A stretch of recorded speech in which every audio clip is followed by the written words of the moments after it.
মানুষের সবচেয়ে বড় বৈশিষ্ট্য হলো কথা বলা। ভাষা ছাড়া সভ্যতা গড়ে ওঠা সম্ভব হতো না। কিন্তু প্রশ্ন হলো, এই ভাষা আসলো কোথা থেকে? এটা কি শুধু মানুষের আবিষ্কার, নাকি সৃষ্টিকর্তার এক বিশেষ দান? কুরআনে বলা হয়েছে, আল্লাহ প্রথম মানুষ আদম আলাইসাল্লামকে সব কিছুর নাম শিখিয়ে দিয়েছে। এটা ইঙ্গিত করে যে ভাষা কোনো কাকতালীয় ব্যাপার নয়, বরং এটি মানুষের জন্য সরাসরি প্রদত্ত এক বিশেষ জ্ঞান। বাইবেলেও বলা আছে, ঈশ্বর মানুষকে ভাষার ক্ষমতা দিয়েছেন। তাহলে ধর্ম বলে ভাষার উৎস ঐশ্বরিক। কিন্তু বিজ্ঞানীরা জানতে চান, ভাষার শুরুটা কিভাবে হলো? কোনো মানুষ তো জন্মের পর হঠাৎ ভাষা আবিষ্কার করেনি। তাহলে আদিম মানুষ কিভাবে কথা বলা শুরু করলো? এটা কি শুধু হাতের ইশারায় শুরু হয়েছিল, নাকি মস্তিষ্কের পরিবর্তনের মাধ্যমে ভাষা এসেছে? বিজ্ঞানীরা বলেন, প্রায় 50,000 বছর আগে মানুষের মস্তিষ্কে বড় পরিবর্তন আসে। এই পরিবর্তনের ফলে মানুষ চিন্তা প্রকাশ করতে সক্ষম হয়। প্রথমে তারা শব্দ, আওয়াজ ও ইশারার মাধ্যমে যোগাযোগ করত।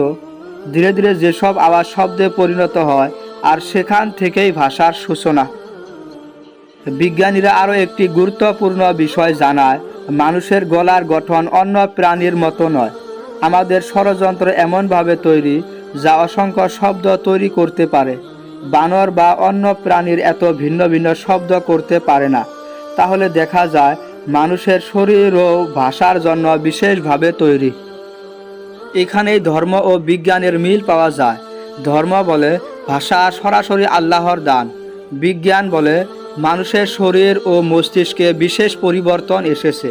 অর্থাৎ আল্লাহ এমনভাবে মানুষকে সৃষ্টি করেছেন যেন সে ভাষায় পারদর্শী হয়। তাহলে উভয় দৃষ্টিকোণে একে অপরকে সমর্থন করে। ভাষা শুধু যোগাযোগের মাধ্যম নয়, এটি জ্ঞান, সংস্কৃতি ও সভ্যতা।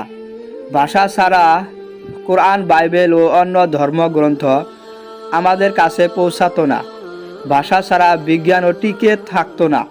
তাহলে ভাষা আসলেই এক মহান নিয়ামত।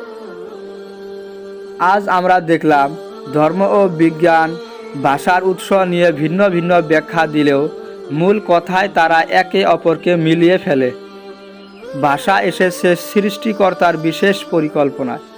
মানুষ সেই দানকে কাজে লাগিয়ে সভ্যতা গড়ে তুলেছে। তাই ভাষার ব্যবহার আমাদের দায়িত্বশীল হতে হবে, কারণ এই শক্তি আমাদের মানুষ হিসেবে আলাদা করেছে। আপনি যদি সত্য জানতে চান, তাহলে চ্যানেলটি সাবস্ক্রাইব করতে ভুলবেন না।